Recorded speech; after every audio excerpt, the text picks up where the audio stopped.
السلام علیکم ورحمۃ اللہ وبرکاتہ۔ ان الحمد للہ والصلاة والسلام علی رسول اللہ، اما بعد، احسن الکلام کلام اللہ واحسن الہدی ہدی محمد صلی اللہ علیہ وسلم۔ حضرت محترم، ہم میں سے بہت سے ایسے لوگ جو کہ دنیا داری کے پیچھے پڑے رہتے ہیں، پیسہ آ رہا ہے،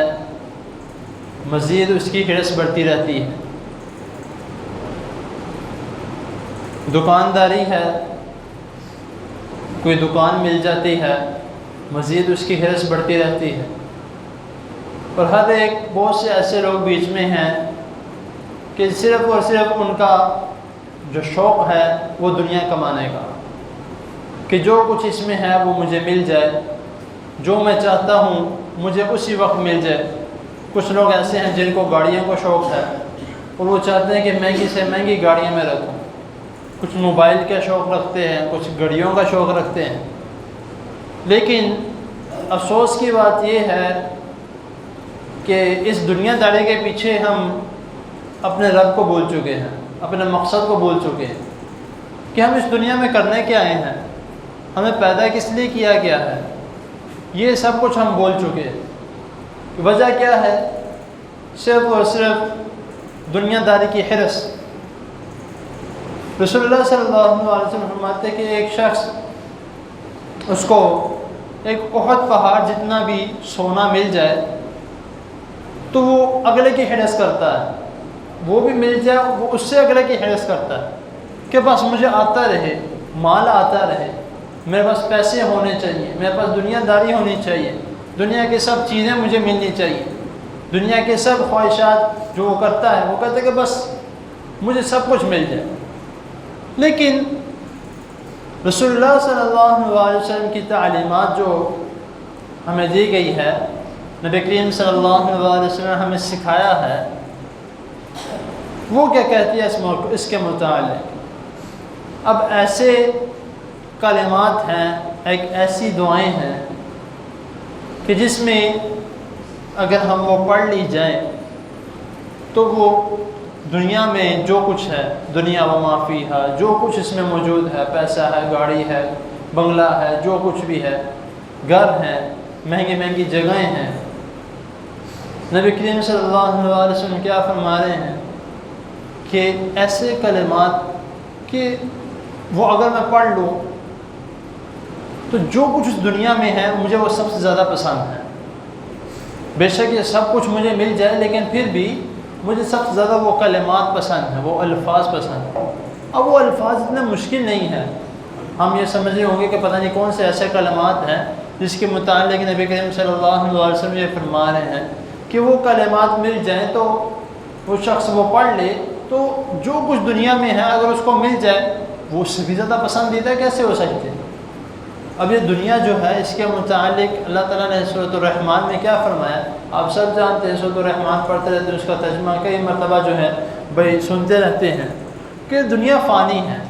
ایک دن اس نے فنا ہو جانا، کوئی پتہ نہیں آج کا دن، کل کا دن، پرسوں کا دن، کوئی پتہ نہیں،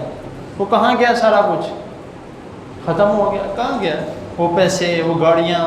وہ بڑے بڑے گھر، بڑی بڑی بلڈنگیں، بڑی بڑی گاڑیاں، بڑی بڑی گھڑیاں، مہنگی مہنگی سے فون، کہاں گیا سارا کچھ؟ ختم ہو جانا۔ لیکن ساتھ کیا لے کے جاؤ گے؟ ساتھ لے کے جانے والے اعمال تو ہم دنیا داری کے پیچھے چھوڑ چکے ہیں۔ تو جب جو عمل ہم نے ساتھ لے کے جانے ہیں، جن عملوں نے ہماری بخشش کروانی ہے، وہ عمل کریں گے تو ہم جا کے آگے، پھر ہمیں آگے جا کے وہ سب کچھ ملے گا جو ہم دنیا میں چھوڑ کے۔ اللہ تعالیٰ کا وعدہ ہے، ہم اپنے وعدہ سے مکر جاتے ہیں، کسی سے پیسے دینے ہوں، کسی سے کوئی وعدہ کیا ہو ہم مکر جائیں گے، لیکن اللہ رب العزت اپنے وعدے سے نہیں مکرتے۔ اللہ تعالیٰ فرماتے ہیں کہ بھائی جو میں نے تمہیں دیا ہے اس پہ شکر ادا کرو، جو میں نے تمہیں دیا ہے اس کے مطابق چلو تو تمہارے لیے جنت تیار ہے۔ اور صرف اتنا ہی نہیں، اللہ تعالیٰ کتنی بڑی ذات ہے، لیکن خود اللہ تعالیٰ فرما رہے کہ میں تمہاری مہمان نوازی کروں گا اس جنت میں۔ وہ تب ہے جب ہم جنت میں جائیں گے اور جنت میں جانے والے اعمال کریں۔ تو میں ان کلمات کے متعلق بتاتا ہوں کہ جس کے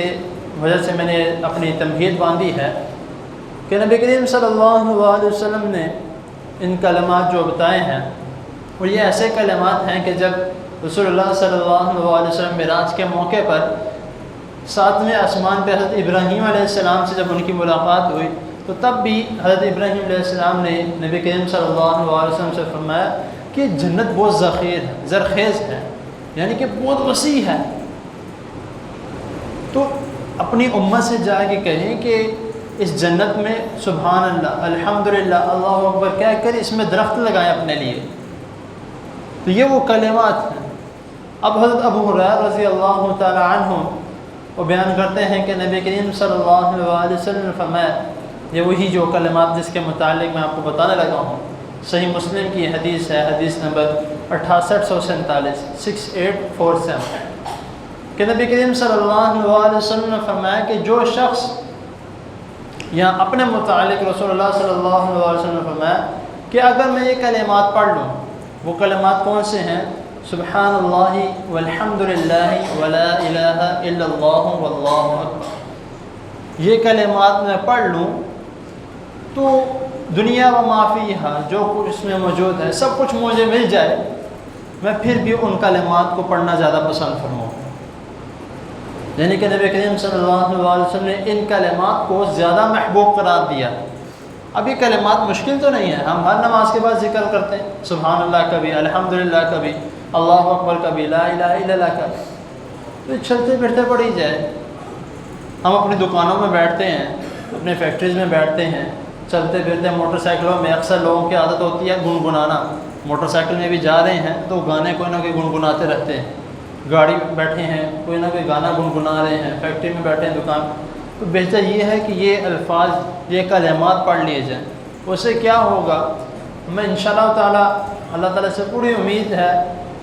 کہ اللہ تعالیٰ اپنے وعدے کے مطابق ہمیں ان کلمات پڑھنے کا ثواب تو دیں گے اور جنت بھی دیں گے، لیکن ہم جس مقام پر اس کو پڑھیں گے اس مقام پر وہ جگہ ہماری گواہی بھی دے گی۔ اور صرف اتنا ہی نہیں، ہم مثال کے طور پہ فیکٹری میں بیٹھ کے پڑھتے ہیں، دکان میں بیٹھ کے پڑھتے ہیں، اپنا کوئی کاروبار سلسلہ چل رہا ہے، اس دوران وقت ملا ہے، ہم نے کلمات پڑھتے، ان کلمات کی برکت سے ہمارے لیے اللہ تعالیٰ ان تمام معاملات میں بھی برکت عطا ہوتا ہے۔